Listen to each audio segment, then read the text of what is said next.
You're listening to the Comic Crusaders podcast. I am your host, Al Mega, CEO of Comic Crusaders and Undercover Capes. In this show, I'm sitting down with creators from all walks of life to talk about inspiration, process, the lessons they've learned, and a whole lot more.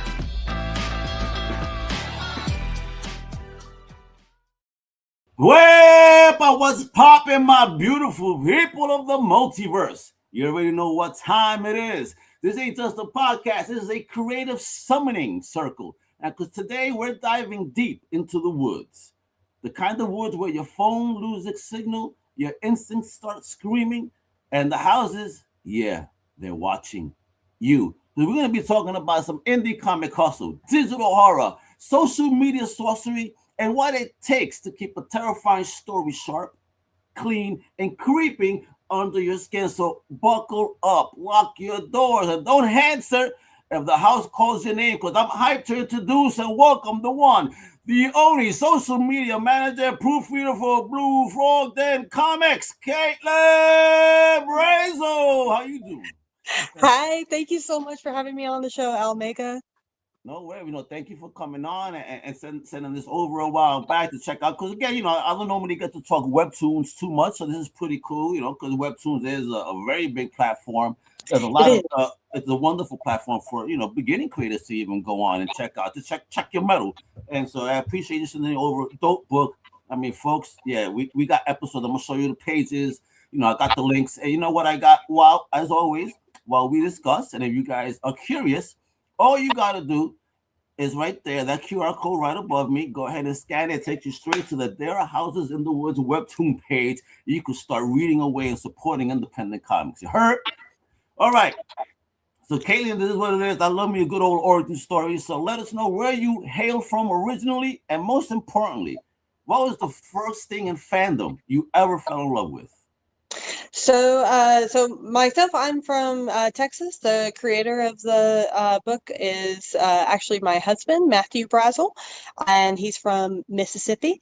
And as far as the fandom that I originally got swept up in, I'm going to have to say it was Pokemon from back in the day. So red and blue, but I actually got started with the gold and silver editions. But yeah, I fell in love with the Pokemon series whenever I was a kid. For him, so I'm speaking for him here. What inspired him to get started making comics and animations is Cardcaptor Sakura. So he absolutely fell in love with that series whenever he was a kid, and he just knew from there he wanted to get into this. This sphere of the world. And so he got out of the military back in 2015, and he used his GI Bill to get his bachelor's in storyboard art and animation. And he was actually a contractor for a little bit, but not for art, because it is really hard to get into that sphere. But we moved for my job, and and so I was like, hey, go ahead and start working towards becoming a comic artist, because that's what you wanted to do this whole time. And so he's working on it and living life. So yeah. All right, you know what? I always love to know the story of the promance, but there's also romances. That's your hobby. How did you guys connect? Oh my goodness. So we've been together since we were in middle school. Oh, wow. Yeah. Nice. So for you OGs out there, you might know of Gaia Online. We met on the internet whenever we were kids, and to my parents' disapproval, we eventually met in person whenever I moved a little bit closer, and he came to visit, and my parents like stared him down, and were giving him the up and down and stuff. But turned out he was a really good kid, and of course, because I fell in love with him, and we've just been together ever since. Well, that's wonderful. I dig it. I dig it. Now, uh, before even Blue Frog Den Comics, Mhm. what was your personal journey in maybe comics and storytelling? So my personal journey is more for comics and storytelling. I really like to consume comics. Okay. And I'm really glad that my husband started making them because I actually really love his storytelling. And I knew I wouldn't have let him do this if it wasn't for Dungeons and Dragons. Oh, So okay. he was really nervous about leading a Dungeons and Dragons session, and he's like, no, no, I'm not going to do that because he's actually really shy. That's why he's not here with us. Um, he's super shy, and Well, he better not be. He's got to do comic conventions and give out his he signature. He's gonna have to get over that. Come on, soldier. yeah, he is going to go do comic conventions, but I'm going to be his emotional support human the entire time. And that's But I awesome. mean That's that why you're our team. yeah, Salute. yeah. Big. So I mean you got to have you got to have the social media manager and the and stuff. So and you got to have the creative power. And he like I like doing painting. I love painting, and that's my passion. Um, and so I focus on that too. But but today we're talking about the comic, of course. But I like to so where I come in is I actually make his art from the webtoon format into a comic format, so like Okay. more traditional, and I print it out and sell it locally at vendors. And in fact, we found a couple of places. So whenever I travel, uh, I find new places that because Nice. I go travel to the nerdoms, and I'm like, hey, do y'all sell indie comics here? And if they say yes, I'm like, here's some right here. Um, but unfortunately, I don't Excellent. have any of my supplies because this was a last minute trip. Yeah. So I'm sorry about that. No, but that's cool though. You guys get the hustle. You get out there. You go to the shops. You talk because again, 2025 was a good year for comics. You know what I mean? I mean, Hmm. mostly DC, but indies did well. Graphics did well. Obviously, manga is doing phenomenal. So it's a good time to get in. And based on those roots and what you guys got going on here, I mean, just looking at the main image looks dope. And again, worry, folks. I'm gonna show you the page in a minute. All right. So, uh, Kaylin, horror is a special beast, right? It So is. what drew you guys personally to There Are Houses in the Woods? So why horror, you mean? Yeah, why horror and why in this format via There Are Houses in the Woods? So I think my husband is he's very inspired by shows like Gravity Falls, where it's like Okay. there's a horror aspect, but then there's also that comedy aspect behind it. And so and I think he also really likes mystery as well. And so there's actually a lot of mysteries that like I have a little bit of background in it because he tells me, but I I will keep the secrets Yeah, no though. spoilers, no spoilers. But I will say there are keep a lookout in the background because there are little sprinkles of hints throughout the series, and as it progresses, I think our fans will actually go back and be like, "Wait, where was that?" And they'll see it sure as daylight or nighttime. I don't know in the comics. All right, so for those unawares, tell them a little bit about what is There Are Houses in the Woods. Yeah, so there are houses in the woods is about it's about this trio of girls.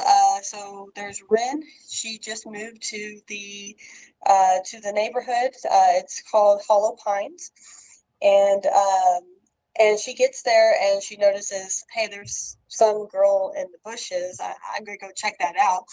And sure enough, there was a girl in the bushes, and she's like, "Hey, mom, there's a girl spying on us in the bushes." And her mom's just delighted because she's like, "Oh, go make friends now," because they just moved there. And she's like, she was just spying on us, though. It's okay, just go have fun." And so like very reminiscent of the 80s. Yes, I was thinking just that. Like, who cares? There's a creep in the bushes. Just go. Like, yeah, just go have fun. Like, nothing bad will happen for sure. And then so she proceeds, and she finds the girl, and the girl accuses her of being a monster. And she's like, "Why are you calling me a monster?" She says, "Because nobody moves here except for monsters." oh, And so I think it's going to be really exciting what she means by that. And then we're at the part in the comic now where we have you see the little alien girl in the background. Her name is Whim, and she just crash landed to Hollow Pines, and through a series of events, she and Rin are now working together in the next house, and that's what I'll leave it at, because I don't want to give too many spoilers about it, because I think as part of the enjoyment is of course. getting to read the adventures. Absolutely. Now, as the proofreader, Mhm. what's trickier, fixing grammar or protecting the vibe of the horror / story? So for me, I do, especially as the story's starting to progress, I'll notice like words that my husband will use. And I'm like, "Hey, I actually think this would be better for this character based on how they've spoken in the past." And for example, like Whim, she started speaking about things as if she already knew them. And I'm like, she just crash landed on Earth. She probably wouldn't know about cats or dogs, but then but if my husband can give me a sufficient explanation, that I let it go. But for the most part, so I went to college and I got a degree in multidisciplinary studies, but a lot of that was English. And I'm not going to say I'm like a grammar Nazi by any means, but I know I know the difference between ITS and IT apostrophe S. And Gotcha. I spot it really quickly. And I'm like, I don't know how this doesn't irk, like, not irk you, but it's more like I need to fix that. I need to fix that right Yeah, there. absolutely. I know. I saw a sentence where, a comma was very necessary, because if you read it straight as it was, oh my God, did it have a whole other meaning? Yes. So yes, Yeah. please, And so please use I those want to commas. support I think part of becoming a professional, like getting a comic out there and like having it being taken seriously, is not having those simple mistakes like just keep on arising. You know what I mean? Like it kind of makes it more refined. And that's my opinion, because and I've read actually a lot of comics from Webtoon, and it's a lot of really amazing creators. But if you have like consumers like me that are readers, and we see a Oh lot of yeah. grammatical mistakes, that starts to distract away from the story, and it takes away from your storytelling when they should be focused on reading and not like, None okay, of the this boo person, boos. yeah, Is that I get it, because it mhm, becomes distracting. It's like, wow, you didn't care to fix these errors. So yeah, why should I care about even reading the book then? You know what I mean, or the story. yeah, I get it's an energy thing. I get mhm, that big time, because I know I get turned off if I see a lot of boo boos. I do. I'm like, I don't know, why yeah. am I reading this? It's like they didn't care.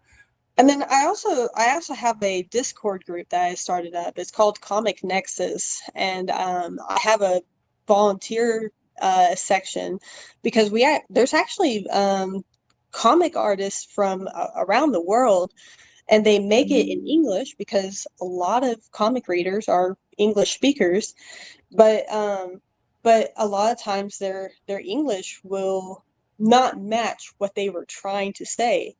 But because I've studied kind of, I took a linguistics course in college, and then I took English and stuff. I'm like, hey, I'll volunteer to help you proofread this, because it's all about supporting each other. And I think that's kind of like one of the biggest things, if as far as your question about making it in the comic world, I've noticed it's a lot of collaboration, like supporting one another. Because if you don't give to the community, you're definitely not going to get back. Yep, it's a village. Just like when you're raising a child, just like creating a comic book, it takes a village, and this village got it. It's all steps of it. It's raising it, it's supporting it, it's promoting it. You know what I mean? Supporting the person, the creators behind it. You know what I mean? Giving them the enthusiasm, being constructive. Not mean.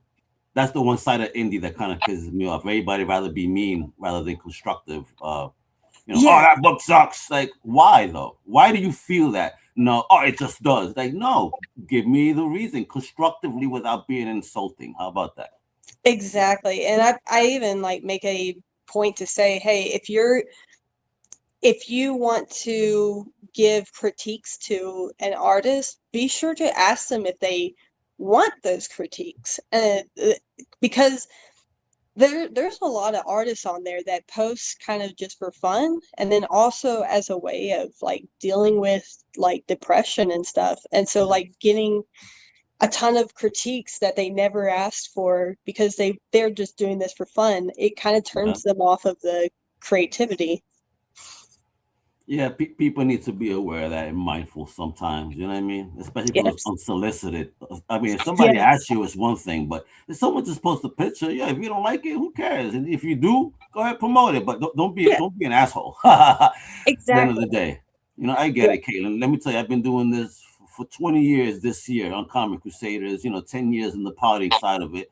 I've seen it all, and I've seen the energy and the wars, and I was like, I see it. I'm at peace with myself right now. I'm good. So, Kaylin, social media for indie comics is like the Wild West. It is. What's your philosophy when promoting, comics online? What approaches do you take? I'm trying to learn what approach to take. Like right now, I haven't found the sweet spot. And like with work ramping up, I haven't been able to test a lot lately. But in theory, posting regularly and posting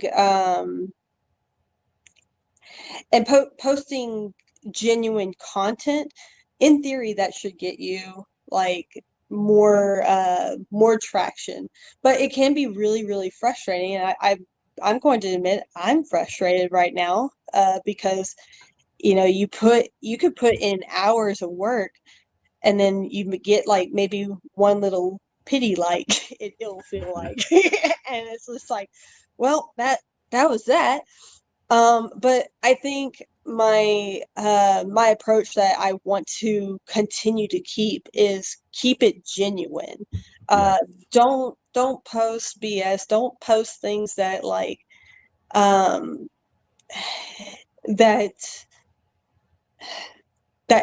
over exaggerate yourself, like shine it in the best light, of course, but don't over exaggerate what the product is, because there's so, like, I mean, think about, like, for example, those like advertisements you might have come across where it shows like a game you can play, and then you download it, and then it's a totally different game, super cheap and stuff, and it's like you feel lied to. But I mean, and then technically there is that one little snippet that it's advertising, and you're like, that's how they get away with it. I feel you on that so hardcore. Absolutely. You know what I mean?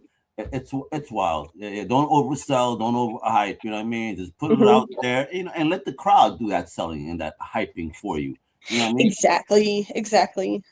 Just be confident in your product. That's the way I feel it. Because people will see that. I think we kind of touch upon that. Like, with the proofreading. Make sure you get your book proofread. You want the reader to have an experience, and a positive one at that. And so, do your best on every scale to make sure that they see how passionate you are about it by, eliminating the boo-boos and listening to constructive criticism. Yes. And go from there and build up. And I will say, like, I know I said don't criticize someone if they didn't ask for it, but if you're a creator and you're wanting to get your stuff, if you want to get your stuff more competitive and better out there, then be proactive about getting that criticism and getting that feedback. Fortunately for my husband, like, I will praise his work up and down, but I will also be like, that elbow looks really weird. Yes. And I don't mind pointing out quote unquote flaws. And then one other thing I wanted to say about, like, kind of the social media, you might like this because it's a little bit old school, but I created these little cards. Oh, nice. So these are our business cards, and you would be amazed at how many places, especially like in art galleries, art cafes. So if you like coffee, in even comic book shops, they'll let you put one of these there. And my thing is see that QR code right there? Nice. Make it simple for people. Make it easy for them to get to your stuff. And then this actually goes to a link tree that has, and it doesn't require the person to have a account. It has the comic, it has our social media, and it has like our affiliate links, so that if people want to support us, it's all right there, just ready to go for them. Yeah, people forget how handy a business card is. And I do the same thing on the back. It's a QR code, take you straight to the site. You know what I mean? For you to get information. I got all my links there, and the site has everything, all the links for you to go everywhere you need to go anyway. You know what I mean? It's my own link tree. Yeah. So I get that. Yeah, definitely. Cards are never going to be passe, if you will. Definitely keep them cards on you. They are, in fact, still effective. I hate to try to sell you the digital shit. Nope, it don't work. It don't. Listen, people like a physical thing. You do the phone thing, the phone tap. Guess what? They're gonna forget about the fact that they tap. They're gonna be later on. Who the hell is this? Oh yeah. But with a card, man, I'm telling you, it's effective. Now, and even just leaving it on a little billboard, and they can scan it, and they can just be like, and we say exactly what we have. Hey, do you want to read a free comic? And boom, it's right there for them. So free as me, baby. Let's go. Yeah. All right. So, how do you balance hyping a story without spoiling the fear? I think for right now, what I'm doing is so whenever, like, I give a summary of the comic, I make sure to not include a lot of the parts that should be kind of a surprise, because I hate it whenever you're watching a movie trailer and it feels like you just watched the entire movie. And you're like, oh, there's the spoiler, there's the end of the movie. So I never say what's going on in the most recent updates, which, by the way, he updates every Sunday. Okay. Yeah. What do you mean? He updates this page right there every Sunday? Every Sunday since May 4th. Of 2025. Like, the only times he hasn't updated is because of family emergencies, but outside of that, yeah, it's been every single Sunday he's been updating. Love it. Now, this comic book, as you see, folks, lives on Webtoon. So how does that platform shape how you promote the series, and how has it helped you, overall, put this in front of readers? So what we have had so far was whenever back in June or July, we actually got put on staff picks. So on the front page of it, they they had us on staff picks, and then there was also hidden gems and stuff like that. And I was like, okay, surely they do that for every comic. No, no, there's a Oh, ton wow. of comics on there, so you have to have something going on, and my husband had something going on. But I would say Webtoons kind of it's kind of slowed down because we picked up a lot of momentum. He has like 800 subscribers to it, which is a Yes. lot. It's a fair amount, especially for someone starting out. But it's kind of slowed down, and I don't know why.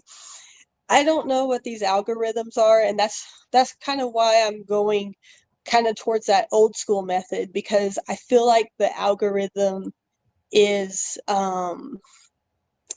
there's something kind of You know what going, it is? you know? You have a positive dope book here that's fun. But the algorithms nowadays want to feed us doom and destruction. Yeah, That's what it yeah, is. they do. And You know, so you know, hopefully, folks, you know, it all depends on the readers. They have to want to click on all this type of stuff and mhm, curate their algos. I mean, it's a double whammy because as the creator or content creator, you need to create the good content, but the folks out there need to be able to click on it and build up their algo and try not to click on the BS. Not that it's mhm, BS, but you know, the stressful yeah, life stuff. No more lifing. Let's have some fun. yeah, yeah. No, I definitely hear you, because there is so much out there. But I think the tip I would give to someone starting out is don't give up. Like, just Absolutely. keep, like, every day try to do something that promotes your comic or your platform in one way or the other. For me recently, that's been leaving these around like glitter. Yeah. Um, but Love it. be respectful about it. Don't like just put it like all over the tables, because someone's going to see that and it's going to be swept up into Yes. the trash, and you would have wasted your time and your money. Yes. Put it somewhere, like, get like ask the business, hey, is it okay if I plug this up there? And they'll be like, oh yeah, go ahead. And in fact, and that interaction will make them say, hey, let me check that out very quick. And then boom, you have someone that at least went to go check out your platform. Agreed, agreed. And look at like you said, the gravity falls. I see the aesthetic. I mean, I Mhm. could see this already as a cartoon. Yeah. Let's make it happen. You said he was taking animation, but look, it looks great. Look, I mean, Cartoon Network, Netflix, let's go. Come on. Yeah. I mean, they got what 30. So you call these episodes, not issues. So you have a total of currently 37 episodes. Check that out. Whereby, and wait a minute, and the other one just seemed to have dropped today, yesterday. Yes. It dropped yesterday. Wepa, look at that, yo. I mean, folks, over 21,000 views, over 800 subscribers. Let's go. Go to Webtoons right now. You see that QR code, right? Folks, go ahead. Like, we're talking about QR code. Do we have one up there too? So We go do. ahead and scan it right now. It'll take you straight to this page. Go subscribe and start reading today's Webtoons. Come on, folks. It's fire. You know, do it up. Do it up. Now, Thank y'all so much. well, absolutely. Listen, now we got to talk about this. Like, what's the biggest creative challenge, if you will, for you on this particular project? For me, gosh, I would say it's the most challenging thing is creating a uh, a catchy a catchy promotion for the webtoon. I will say for the past couple weeks I haven't, but I am going to kick that back up soon once I get back home. And but like create like coming up with, okay, which what what's going to make this one a little bit different from last week's, because I could say every single week, hey, a new episode just dropped, but I'm like, okay, that's kind of getting old. Yeah, it's uh, repetitive. Yeah. it's repetitive. um another thing that I'd like to do, but gosh, it takes so much time, is having a TikTok and making videos for it. And I have made a couple of them, but again, if you only get like a couple of views on it and like maybe one little comment, it's like a dagger to the heart. It's like you spent all day creating Yeah, that. I get it. And Oh, I get it. I'm working. I'm working. I'm not gonna say trying. I am working the TikTok. I do a short every day. Weekends, I put up some music. According to Gary Vee, we should be doing that at least twice a day. A video, an image with a story or whatever. I'm working on it, but it is tough. Lately, I've been getting at least 100 plus. And I did try one day. I said, let me see what the pay for campaign is. I spent like $5 on $10 on one video, and they only got like almost 3,000 views. Yeah. I'm like, damn, that's kind of crazy. You spend that's all you get. Yeah. It's like you only get views and like nobody even like hit the little heart thing. But then the heart, in comparison, the ratio is like 0.0001 of hearts versus all those views. Like, get out of here, man. It's not worth it. I think that's why I kind of like the old school method of having vending. I love vending in my local area, and whenever because I say nobody, but most people aren't making comics, they're making crafts. And so whenever, a family comes by our table, they're like, wait, what? And then the fact that it's all hand drawn, like everything that my husband makes, like nothing is AI. And that's another thing is beautiful. I'm not against AI, neither of us are, but today, if you want to set yourself apart, having something that's handmade that you put the work into and stuff, agreed, that sets you apart. And it like now it almost like AI is almost a blessing because it makes hand created stuff like just, oh my God, it just like pops way more. And so it's if you're going to create a comic, I'm not going to say don't use AI anywhere in your process. I think it's a super controversial topic, but when it comes to the arts, I would say it's controversial. But when it comes to like, you could put a document that could help you fix your resume. That it does other things outside of the artistry. But people are stuck on the artistry argument of it. And listen, more than that, it's just a tool like any other.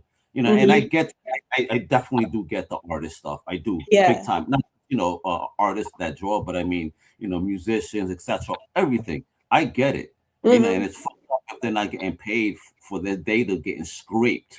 So hopefully stuff like that changes. That's what it basically. At the end of the day, it's all about money. That's what it is. It is. The artists want to get paid. You go ahead, scrape my shit, but pay me. Exactly. This argument is over. But like I've seen AI ads and that use cartoons and stuff, and it's so obvious that they used AI to create every single aspect of it. And I'm just like, you didn't put any effort into this advertisement. I'm not going to put any effort into clicking, hey, let me go check this out, because it feels fake. It feels just like those fake video game advertisements. It has like a very scammy type feeling to it. But if you use AI in your process as something like, bouncing ideas off of it, and then but in the end, you are making your own final product. You are drawing, every sweat that is coming off of your characters, and placing it there yourself. That's what's going to make you set apart. And I'm so glad that conventions, I've noticed a lot of conventions, they're saying if you have AI in your stuff, you ain't going here. I've seen folks get kicked out of cons because they come in with the prints, but the AI prints, and like walls full of it. I mean, first of all, it's not even your art, man. You just printing shit at the FedEx that's on, possibly in the building when you run out. That's bullshit. that I don't like. Mm-hmm. You know, like Yeah, no. buy from the artist. You know, not this guy that's just printing shit off the internet. I don't think that shit is Exactly. cool. Yeah, Because yeah, and the other thing is like everybody has access to AI. And like a child could get onto AI and make the same exact thing or something in the same realm, and it's going to be just as special because it's not really all that special at all. mm-hmm. Yes, agreed. All right, so let's get back onto the comic book Yeah, talk over here because what I absolutely. want to know is about, again, because you are a behind the scene person, right? Yes. So what's one misconception that people have about behind the scenes roles in comics? Um, I that's a hard thing to place. But I want to say that as far as so it's kind of funny because you say I'm behind the scenes, but I'm the show pony.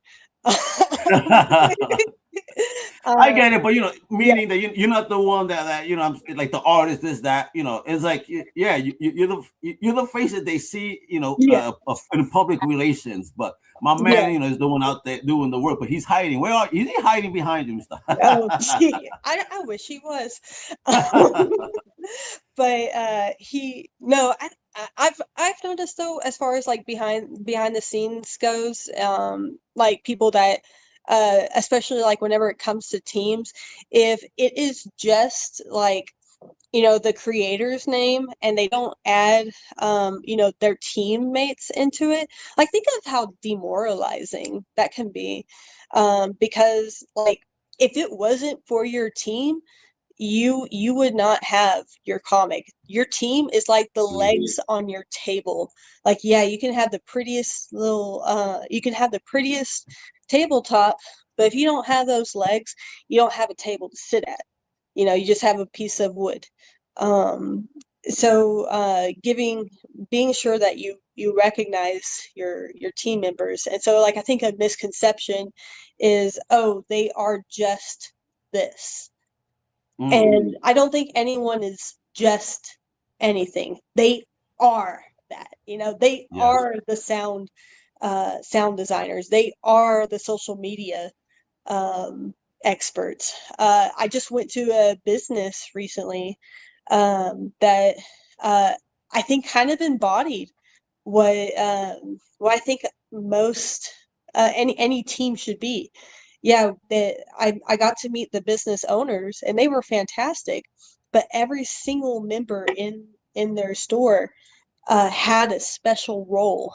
And I mean, whenever I got to meet the business owners, they talked up every single one of those members, and they talked Nice. about how they were hand selected because of what they could bring to their table. And I think that's just awesome. So I think, like I said, the misconception is that, oh, you just create these business cards. Well, guess what? These business cards, these are what's promoting your product. Oh, they just format the comic. Well, guess what? You wouldn't have a formatted comic if you didn't have a formatter. Yep. So, mhm, Every step, every role is important. absolutely. Absolutely agreed. Now, Caitlin, looking ahead, 2026. Again, we just beginning, man. We're in January here. We Um, are. what are you most excited for with this series and for Blue Frog Den Comics overall? What I'm most excited for is it was on our both of our New Year's resolution, which I'll talk about our fun way of solidifying our New Year's resolution. Is that we are going to go to our first comic convention with this series. So we are really excited about it. I just need to find um, the the nearest one and the nearest timeline as well. Excellent. Oh, Yeah. snap. I mean, I do cons, all the time, almost every month once they start. Con season, at least for me, starts in March with Yeah. the video game convention, and then it just starts rolling from there. It's independent comic creator con, and then all the other local ones. I can't wait.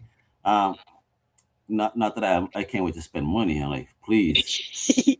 I got to put my wallet to a chastity belt or something because oh man, I always wanted that. It's a Yeah. deal. You're always making an excuse for yourself, right? Like I think one of the things that inspired my husband was he saw Kick Girl. It was a comic series that was I don't think it was a webtoon, but it was an online comic series. And I mean, you should have just seen his eyes. I mean, he was just starstruck. And he always talks about, he's like, I think I creeped her out that day, but it was just so cool to see her. Incidentally, that was the same comic convention. He got to meet his hero Stan Lee. And Oh man, we were R.I.P. so glad we got to meet him, and he got to shake. I mean, it was like a magical, angelic moment seeing my husband like shake his hand, and like Stanley was just like, "You're gonna do good, kid." And like, I mean, it was just a quick moment, and then and then we had to keep going down the line. But I was like, "Wow." That was legends, man. I see no more. Stan, Neil Adams, all these folks, man. I mean, amazing times. Yeah. I even got to see Carmine Infantino once when I was in New York. Oh, wow. Yeah, I mean, I got to see the legends. I'm old myself, older. But yeah, it's great. I understand you. I understand him. Yeah, it's exciting when this is something that's part of our lives, right? Comics and all that, and I dig it. So, folks, this is what I need you to do. All right, I need you to go on the socials. First, on Instagram, you go to bluefrogden.comics, right? Follow them there. Go to Bluesky at Blue Frog Den. Go to Ko-Fi, Blue Frog Den. Make it rain. Donate, show some love, and most importantly, go right now to Webtoons. There are Houses in the Woods. We got 37 episodes. Again, I made it easy for you guys. It's up there. It's down there. It's also in the show notes, all right? So click away and support these people right here. Because if you love indie comics, if you love smart horror and creators that grind behind the curtain to make magic happen, then you know what to do. I need you guys to read There Are Houses in the Woods. I need you to support independent creators. And most importantly, I need you to share the fear. Ow! All right? And remember, not every house wants company, but this one wants readers. You heard? So I'm Al Mega. This is Caitlin. We out. Hasta la próxima. Huepa! Thank you for listening to the Comic Crusaders podcast. If you like the content, please subscribe and turn on notifications. Also, please visit comiccrusaders.shop and our extended podcast family over at undercovercapes.com. And also, make sure to download the Comic Crusaders app on the Google Play Store today.